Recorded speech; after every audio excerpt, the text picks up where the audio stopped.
وكذلك تخرجون. اللهم بك أمسينا وبك أصبحنا وبك نحيا وبك نموت وإليك النشور. ما بعد، الحمد لله على إحسانه، نحمده تعالى على توفيقه وامتنانه، ونشهد أن لا إله إلا الله وحده لا شريك له تعظيما لشأنه، ونشهد أن سيدنا ونبينا وحبيبنا وشفيعنا محمد رسول الله صلى الله تعالى عليه وسلم الداعي إلى رضوانه، صلوات الله وسلامه عليه وعلى آله وأصحابه وذرياته وآل بيته وأوانه. amma ba a jama'a barkamu da shan ruwa. Ko za ka yi wannan nasiha ne? A wannan zaman da ka gana yi ba irin shi annabi ya hana ba, ba irin shi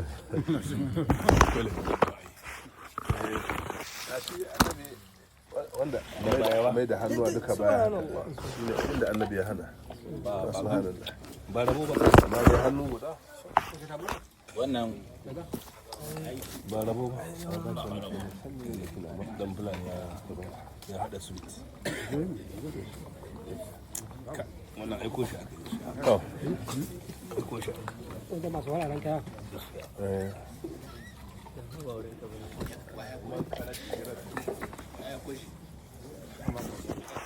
yan uwa dazo dokta ya taba wani maudu'i da maudu'in ya dauka mana hankali kwaran gaske. Allah ya kara basira dokta, yadda hankalinka ya tafi ga irin abin da ba shakka matasa suke bukata a rayuwa kamun su kafa gida, wanda gaskiya da yawa daga cikin magidanta suna nan a cikin nadamar kafa gida saboda rashin samun shawara ta kwarai a wajen kafa gida. In an ce kafa gida shine aure.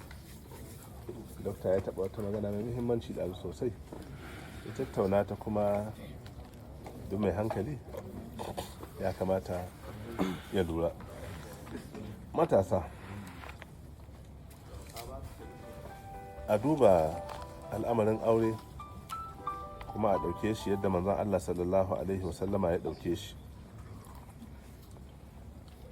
A duba al'amarin aure a ɗauke shi yadda shari'ar musulunci ta ɗauke shi. Shi aure ibada ne kuma ana bauta ma Allah da shi ne.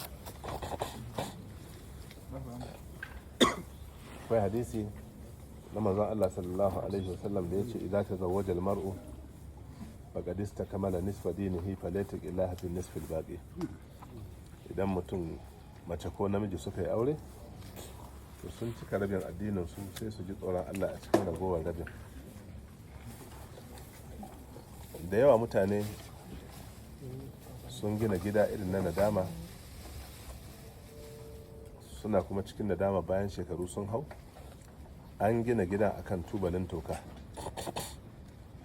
Shi ya sa manzon Allah tsira da aminci Allah sabata gare shi ba mu labarin abin da dokta ya karanta wani hadisi ɗazu cewa tun kahul mar'atu li arba. Duk aure-auren da ake yi annabi ya ce ina ba ku labari don abu hudu ake yi. Wani yana auren mace li jamaliha saboda tana da kyawu. Wani yana auren mace li hasabiha saboda yar gidan suwa na ce ya samu abin duniya ko ya samu girma. Wani yana auren mace limaliha saboda tana da dukiya. Wani kuma yana auren ta lidiniha saboda tana da addini. Nabi sallallahu alaihi wasallam ya ce fa alaika bi zati din. Kai mai karatu ko mai sauran karatu, ina umurta ka auri mace abuci addini, za ka ci ribar rayuwar duniya da lahira. Mafi yawan aure-auren da ake yanzu aure ne wanda ba a gina shi bisa tubali na addini, shi yasa yake zamewa nadama. Kuma al'ummar tamu aka samu ragaitattun mutane batattun mutane, lalatattun mutane sun yi yawa cikinta. Amma da akwai takhayyiri yadda manzon Allah ya ce takhayyaru linutafikum fa innal iraka dissasun. Takhayyaru linutafikum fa innal iraka dissasun. In za ku yi aure ku zaɓi matar da za ta haifa muku ɗa, domin jini yana da bibiko ƙwarar gaske. Wannan kalmar dissas ta fasaru da fa'al, wato kamar yawan bibiko. Annabi sallallahu alaihi wasallam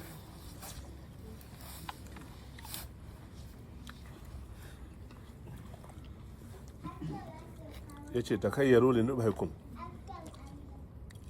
fa innal mar'ata talidu abaha. In za ku yi aure ku yi zaɓi, ku tabbatar da cewa kun zaɓi matar da ya kamata ku aura don ku samu zuri'a ta ƙware, don mace na haihuwa ubanta gidanka. Mace tana haihuwa ubanta gidanka. Don haka ne manzon Allah ya ce a bincika abubuwa wajen guda 11 wajen binciken tsatson nan kamin a yi aure, saboda kada abin ya bouncing. Sadda mutum ya samu manyan shekaru, sadda mutum ya girma, yana buƙatar kwanciyar hankali da natsuwa, sai ya zama 'ya'yan da ya haifa daidai su tausaya masa, su jinkaya masa a lokacin baya son tashin hankali. Ka rihe ƙur'ani na Abdullahi, a lokacin baya son tashin hankali, baya son wani abu, saboda akwai hawan jini, akwai siga, akwai shekaru. To a lokacin yara za su rika jawo masa fitintunu. Ga mutum lokacin mutuwar shi bai baya mutu saboda fitinar 'ya'ya. Ana mutuwa lokaci bai yi ba, hadis. Bari in aje wannan darasin in dauko maka mutuwa da ake lokaci bai yi ba. Manzon Allah sallallahu alaihi wasallam ya ce kowane ajali guda 4 ne. Kowane ajali guda 4 ne. Akwai kaddara azaliya, akwai kaddara sanawiya, akwai kaddara yaumiya, akwai kaddara wiladiya. Dukkan su masaukai ne na kaddarori da adam zai iya samun karin rayuwa in ya nema. Inda ba a samun karin rayuwa, annabi ba zai ce wanda ke son ya dade duniya bai sa da zumunci, wanda ke son ya dade duniya ya girma masu manyan shekaru, wanda ke son ya dade duniya ya kyautata alwala. A dadewan ai ma'anar dadewar da kaddarori ne, karatu ne mai zaman kanshi. Amma tabbas za ga mutum an yanka masa shekara 80 duniya, 60, 40, ya danganta daga dacen shi da taubikin shi da ilimin shi da mai da hankalin shi da abubuwa. Yana yi wa ya tsallake ajali na farko ya ta yi na biyu, yana yi wa ya tsallake, yana yi wa tun ajalin farko ya mutu. Wannan tabbas haka yi. Mutum na iya mutuwa yana da waɗansu surplus na shekaru da ya neme su da an bashi. Wannan sabon karatu ne ba? Amma dai haka yake tabbas. Mutane kawai don ba su nema ba ne, shi yasa ba a basu ba. To saboda haka annabi sallallahu alaihi wasallam ya ce takhayyaru linutafikum fa innal mar'ata talidu amsala ikhwanaha wa akhawatiha. In za ku yi aure ku yi zaɓi, ku bincika matar da ya kamata ku aura, don mace na haihuwa kwatankwacin 'yan uwanta maza a gidanka, kwatankwacin 'yan uwanta mata a gidanka. Ma'ana bincikenka ya kai bayan ka bincika uwarta, wanda mafi yawa an yi samun matsala wajen iyaye mata ne mafi yawa. Ko ba haushe cewa mai son dan kwarai ya aure isassa, mai son dan kwarai ya aure isassa. Mafi yawa tsatso na kwarai an fi samun shi bangaren mace, wa in kana shi ma bangaren namiji yana takarawa. Ana son mutum ya binciki tarihi na kuturta da baras, tarihi na yawan fushi, zafin rai, tarihin hauka, tarihin sata, tarihin rashin addini, tarihin rataku, tarihin natan, abinda ake cewa natan alfarji, natan al'ibt. Wannan duka abubuwan da aka jero a cikin mai risala ya kawo shi a sharhin da suke ko ya kawo su cewa to wannan su ne binciken da ya kamata a yi. In ka samu yadda kake so, in so samu ne ka bincika, kar ka auri kowa sai ji kanya annabi in tana samuwa. ko jikanya abubakar, in ka je gina aka ce ai suna da ɗan alaƙa da fir'auna to ka gudu.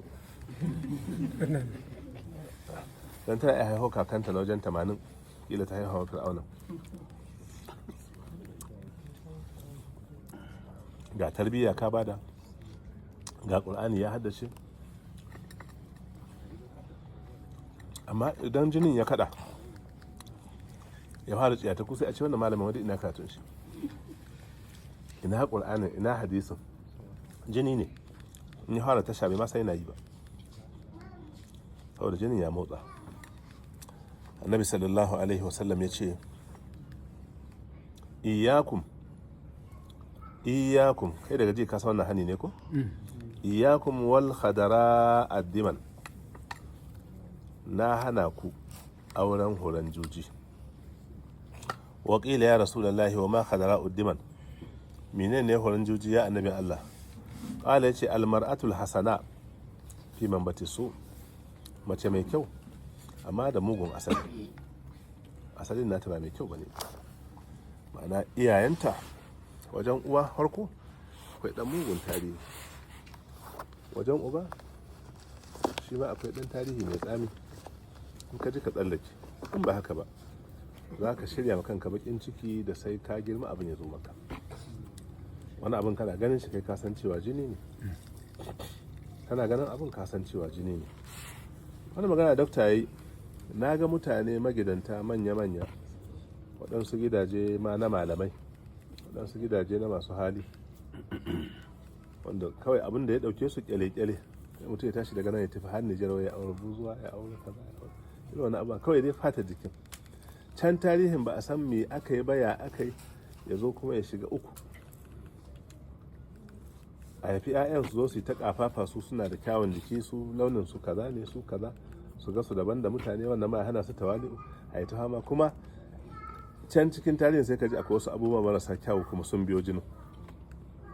Ya ga mutum ya girma amma yana shan wahala, 'ya'ya yana shan wahalar matar. Haka mai shirin ya kimtsa gida ya kalli nagarta, duk wani maganan kyau aje shi gefe, duk wani maganan kudi zero ne, duk wata magana yar gidan wane ce aje shi gefe zero ne. don duk wanda baka samu ba ciki, ai kowane yana tafiya. In tana da kyan halitta misali mai kyau ce kaza kaza ka, to shi kenan bayan ka aurata kuma ta yi karambau da huskar ta yi dame jikin ya dame sai aka yi kuma ba ana yi ba ga mace mai kyau kuma kyan ya tafi. In kuma kayi ne don ta baka kuɗi to ta hana kuɗin, sai yaya kuma ka gani. Kuma in kayi ne don a ce ya gidan wani kuma aka zo abin bai amfani ba, jahin da kake son ka samu da gidan bai samu ba, duka zero. Wata amma in don addini ne, in dai don addini ne, to kowace lamba ka ba addini, kana iya ba addini 1, kana iya ba ta 2, kana iya ba ta wata iya ba nan ba kake so. To in an dace mai addini ce kuma sai gaya tana da kyau, da ka ƙara 0 din nan bayan 2 nawa kenan, an samu reasonable number. Tana da kyau sannan kuma gashi ashe tana da kuɗi, aka ƙara 0 guda nawa kenan 200.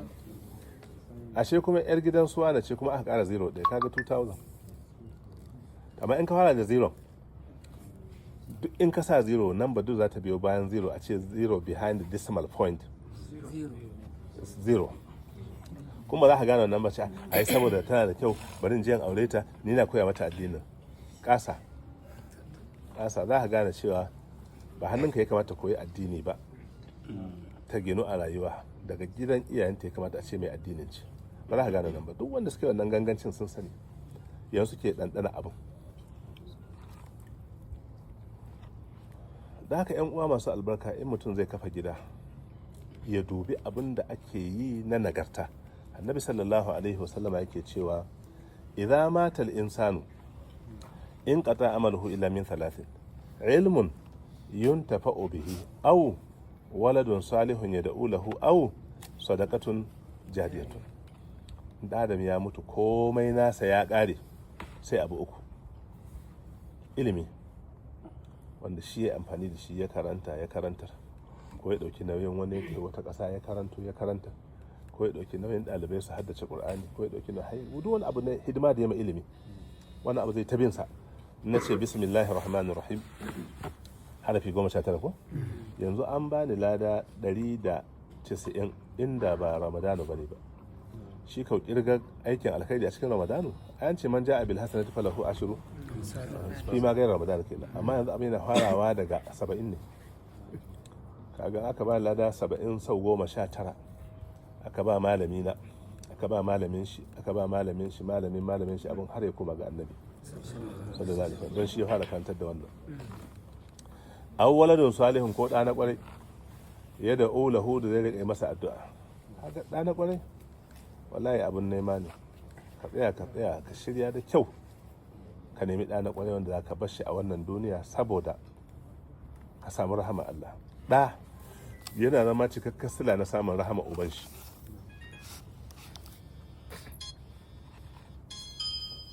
Imamu Shafi'i rahimahullahu an san mutum ne maɗaukaki, wani mutum ne extraordinary. Ba ana magana in ka cire annabawa a wajen basira da fitana da haiba da kwarjini ba taɓa mutum irin shi ba. Duk da yake shi ma ba ƙuraishe ne, ba ƙarshe ne, ba hashime ne, ɗan jinin su annabi ne. An haife shi a Halab ko ta ƙasar Falastini, yanzu kan iyaka ne tsakanin Misra da Falastini. Allah ya ba shi zama komai ya ji zai haddace, ya samu girma, ya samu ɗaukaka, ya samu ilimi. Sai Allah ya matarsa rasuwa. Mutanen da suka san alkhairi sai suka rika neman sa cewa imamu ga mata zan baka, imamu ga mata zan baka, imamu ga mata. Mata suka yi masa yawa saboda an san alkhairin da ke tattare da shi.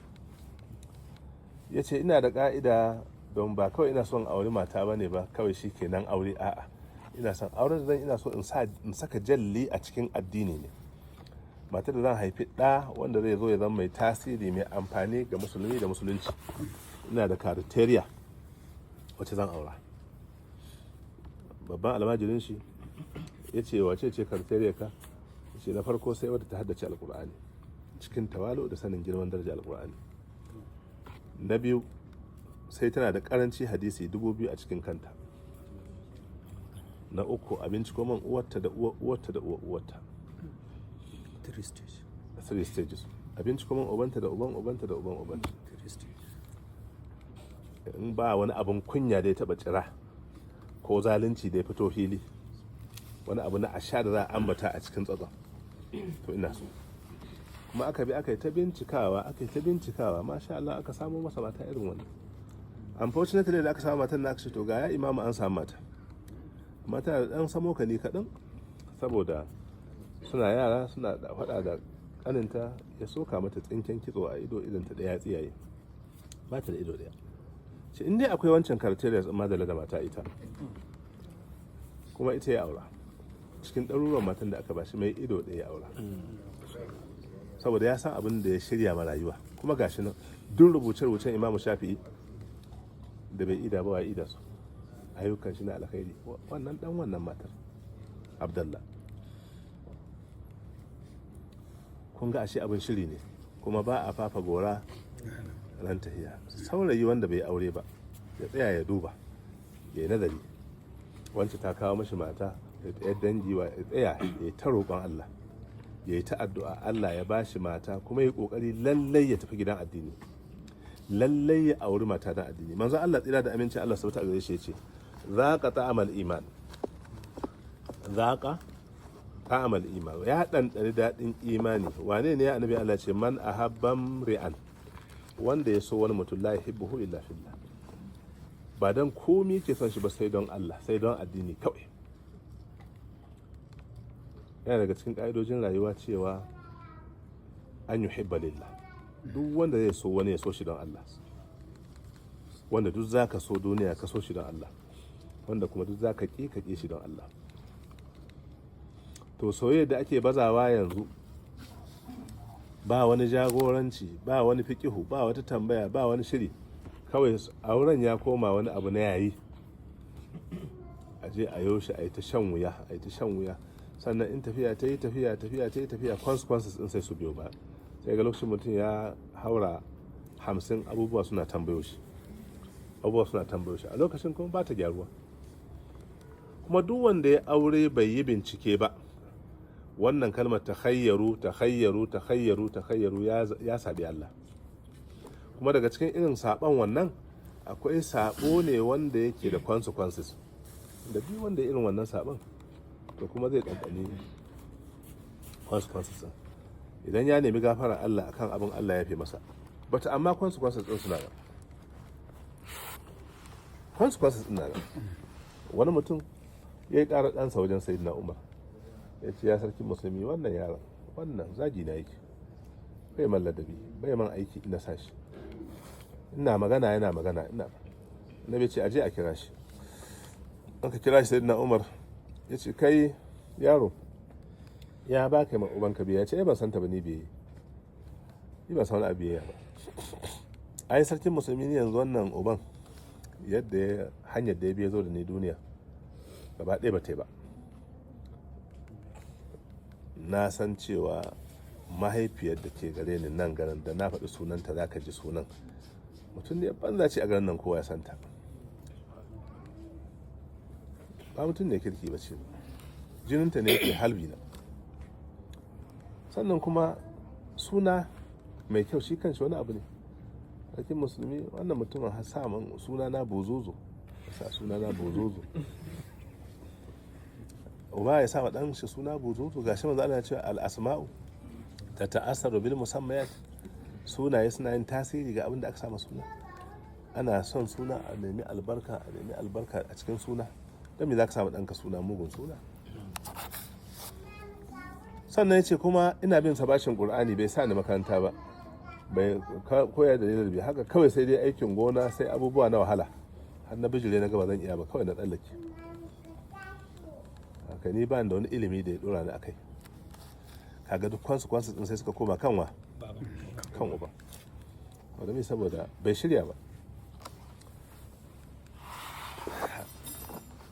A ƙarshe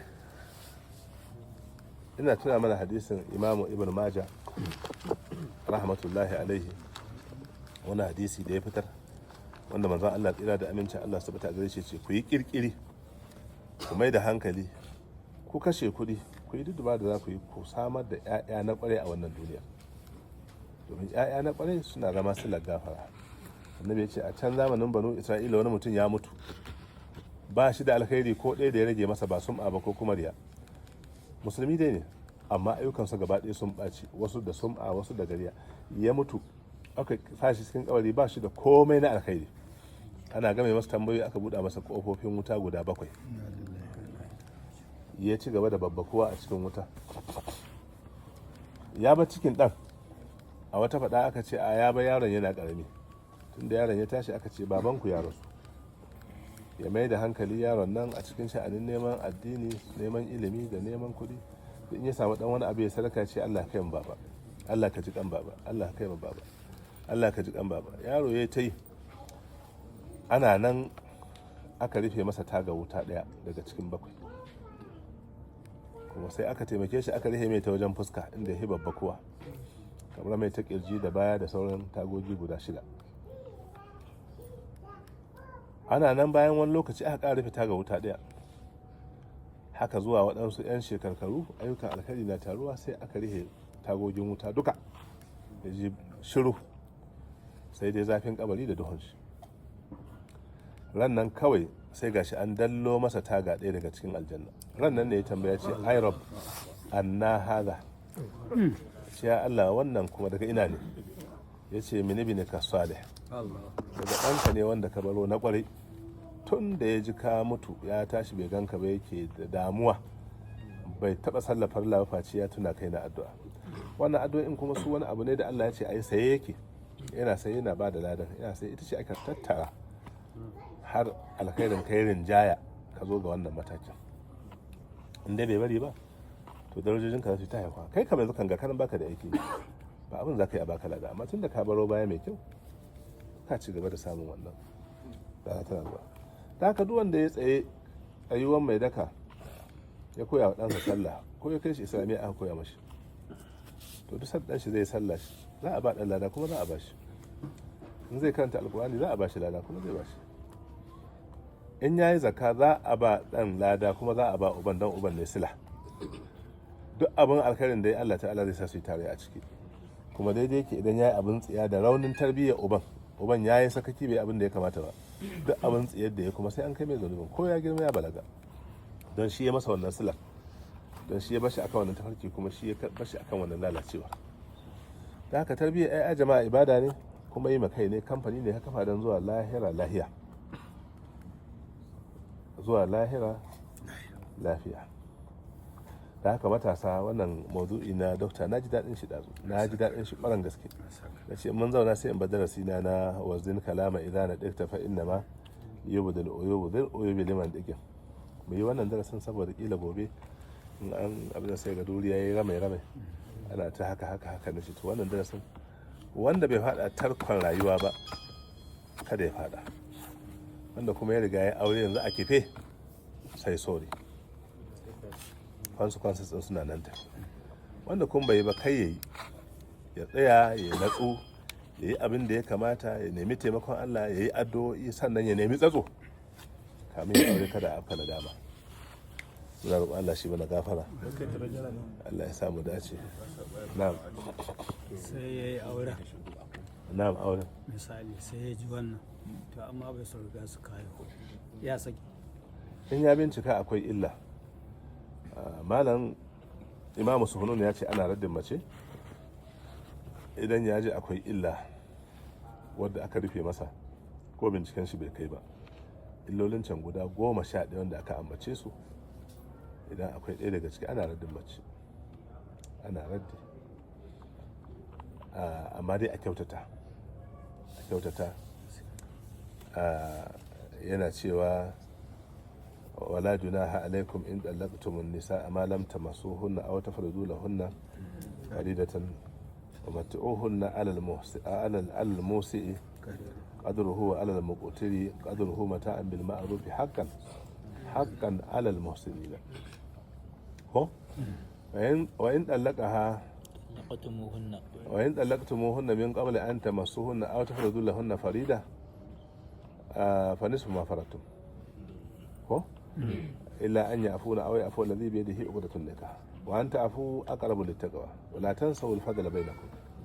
Wannan magana kar ku karbi wani abu hannunsu, kar ku karba, sai a kyautata. Can da yake cewa walil mutallaqati mata'un bil ma'ruf haqqan 'ala al-muttaqin. Masu tsoron Allah ne ma kawai za su yi wannan mata, kada ya yi wulakanci ya rubuta takarda saboda ubanta kaza, ba wani abu, akwai dan damuwa gashi dai akwai abin nan ka yayin rayuwa. Nagode kuma faɗin magana mai kyau. Musannan insha Allah ta'ala ga naira 500,000 ta yi jawarci, ko ga naira miliyan guda ta yi jawarci, ta samu namiji ta yi, shi kuma ya koma ya yi abin da ya kamata yi. Amma wallahi tallahi na san gidaje da yawa wanda ke cin wuta yanzu a cikin gobara suke, kuma wallahi wancan kuskuren ne. Na san gidaje da yawa cikin gobara suke, kuma wallahi wancan kuskuren ne. Yanzu dai ana I love you kaza wanda ba za a gane ba. Bar ta hiya ta hito kula, bar ta hiya ta hito kun hankali ya ratso, yau da gobe ta gitta, to sai ka ga abubuwa suna hitowa. Allah ya samu dace. Kai wata kalma bai da ba mana. Na'am. Su kamar binciken waɗannan aibobin da na ji kayan na can abin nan na farji. Shi malam wannan ya ake. Duka mata ake abin nan. Ai shi yasa manzo Allah ce lagi bata illa min salasin ko? Har ma a cikin binciken aure annabi ce ba cin nama. Yadda labarin yake aka tambaye ka tsaya tsakaninka da Allah ka faɗa. Akwai kaza annabi ce baka ci nama ba. Baka faɗi aibi baka ka faɗi abin da ka sani an tambaye kan shaida aure. Ka faɗa. Annabi ce ba cin nama a in ka tuna hadisai da dama game da auren manzon Allah sallallahu alaihi wasallam, ai ba wanda ya face ya matsa kusa da waɗansu mata masana amma abota khibra, cewa ina son wanci. Shambawa al-Kirabiya da annabi zai aure ta, ita wannan kanwa ta Dihiyatul Kalbi da yace Dihiya ina son ka saboda kaza. In akwai ya gidanku ina son aure. Yace ba ya gidan mu annabi. Ana nan kuma aka tafi yakin Uhud, mijinta ya samu rauni, aka zo aka yi ta jinya dai karshe wannan rauni ya kashe shi. ya ce to rasulullahi mijin Shamba'u Allah ya masa rasuwa, muna murna muna farin ciki a ce matarka ce. Annabi ce ni ma na yi murna, na yi farin ciki ta gama idanun aure ta, kuma haka aka yi. Amma ita ba tare gidan manzon Allah sallallahu alaihi wasallam, amma bayan an daura auren ana gobe ko jibi za ta tare ta yi wata masara mai tsanani, Allah ya mata rasuwa, ba ta je gidan ba. Amma dai annabi ya sa an masa bincike, an tantance ko a hakan sai da ya bincike sosai tabbatar da wace ce Shamba'u alkilabiya. Shamba alkilabiya ko alkalbiya. To Allahumma amin. Na'am dokta. Wata kalma da kai mallam wacce za ta haihu mutum kamar ko mahaifi ka ce ko me? mahaifinta kwarai da gaske. Mahaifi to mun gane abun bambanci abun. Aka ce ne? Magana cewa mace ta haihu ubanta gidanka. Haka ne. A wajen halayya da ɗabi'a da idan ubanta ba ga in ka lura da kyau, mutanen da ke son su yi kuɗi za ga sun nace sai sun je gidajen masu kuɗi sun yi aure, saboda cikin jinin 'ya'yan akwai kuɗi. Kuma su za ga simple kawai suna ta yi kuma kuɗin na samuwa. In ana magana karatu, wancan ai ubanta kaza kaza kaza kaza, in an zo zai karatu da 'ya'yan za su yi. In ana magana tasha kuma aka ce uban dan tasha ne, za a yi tasha sosai, ba matsala, zai yi tasha. Ma'ana li'annal mar'ata talidu abaha, mace na haihuwa ubanta gidanka. Wanda ake ne kenan copyright na shi komi da komi, copyright na yadda yake.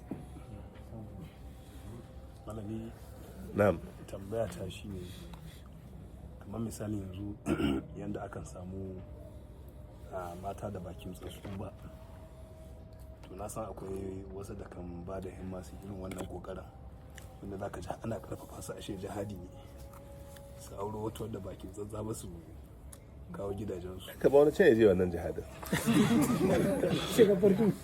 Wallahi kai dai aka ce mace tsoho karuwa ce ko kaza, ka wannan jihadi ka bace can wani wanda bai san abin da kai ka sani bai je. Amma nan jihadi ba na mutanen kwarai bane. Allah shi ba da lada. Ba na mutanen ba. Duk mutumin kwarai bai wannan jihada. Wani can wani dan watsace ce can su hada. Amma shiryayyen mutum ta gyara ta tuba, to ina maki addu'a Allah sa albarka, Allah sa kuma Allah ya baki daidai da ke. Amma ni dai ba irin wannan sai din. Ibn al-Qayyim al-Jawzi rahmatullahi alaihi ana magana kufi kafa'a ko an san manzo Allah yayi dogo magana akan magana tamka. Kowa ya auri tamkarsa, kowa ya auri tamkarsa. Duk wanda ya auri mata da ba tamkarsa ba zai sha wuya, akwai consequences. Ibn al-Qayyim sai ya ce to a wajen magana kafa'a in zaka auri mace a samu abubuwa guda 9. Yace abu na farko ka fita abu 3, tafi ka abu 3, ku haɗu a cikin abu 3. Lalle ka fita shekaru, ka fita dukiya, ka fita ilimi. Yace kuma lalle ita tafi ka kyan halitta, tafi ka son ka, sannan kuma tafi ka kunya. Sannan ku haɗu a addini, wa in kana ya halatta ka aure kirista, amma ku haɗu a addini. Kuma a addini ma ku haɗu a aƙida. Da misali kana dan izala ka je ka auro shi a ran nan kawai kai tana kwabawa sayyidina Usman zagi, sai ka ji abin duk gashi, sai ka ji duk kayanka ya kwanci. Don ba haɗuwa cikin aƙida sai ga an samu matsala. Yace kuma ku haɗu a yare, lalle zama yaren ku daya. Don in akwai matsalar yare wani lokaci sai ka je yabo ka bata. Bai zama baka da kalmomin zaka iya lallasa mata ku daidaita. Kila sai an samu tafinta. Ita Basfaniya ce kai kuma nan dan Afirka. To kuma da ma can ashe shi wanda kuka kai ƙara wajen ga akwai dan matsaloli tsakanin shi ma ne ma bai samu ba. An zo ana magana to ka gaya mata wai me ne mata ta yi yaji. Ya ce wai dan ubanki. Ka ga fisgan me yake mashi. Sai a mai da bayani ya ce to ya ci da abin zaki yake shi haka halin shi yake so yake auren ya mutu saboda kai baka jin yaranta, amma in yaran ku daya duk ka sai da aka gyara abinka. To wannan kafa'ar ana neman ta, to ta ina wajen in an rasa kafa'a kuma za ka samu abin nan ka je ka ɗauko tasha. Za ta wannan wanda suke dan musulunta da sauransu haka sai shi ma ya kamata ka bincika sabbin tuban nan ga wani yare a bincika sosai saboda gudun kada a samu matsala. Alaikum salam. To amma ni na hagaji. takwas da minti daya a lokaci anan wanda matashi da yake so ya aure amma yanzu bai tashi ba zai iya zaben wanda yake so su dauki soyayya tsawon shekara 6 ko 7 ko abin da Allah ya so har da ya samu yanayin da zai iya yin aure sannan ya aure ta ko hakan bai halitta addini mana soyayya da su da ba tashi aure ba. matashin wani iri ne iyayen ita matar da yake nema waɗannan irin iyaye ne ba nagarta cikin matashin kuma ba nagarta wajen iyayen ya kamata a sake duba duk in baka tashi a baka kiyaye in kawo baka kiyaye ba sai an fasara ka da makareci ka ganna ina son in sai jirgin sama kuɗi ke banda amma ban taɓa taya ba saboda ban da kuɗi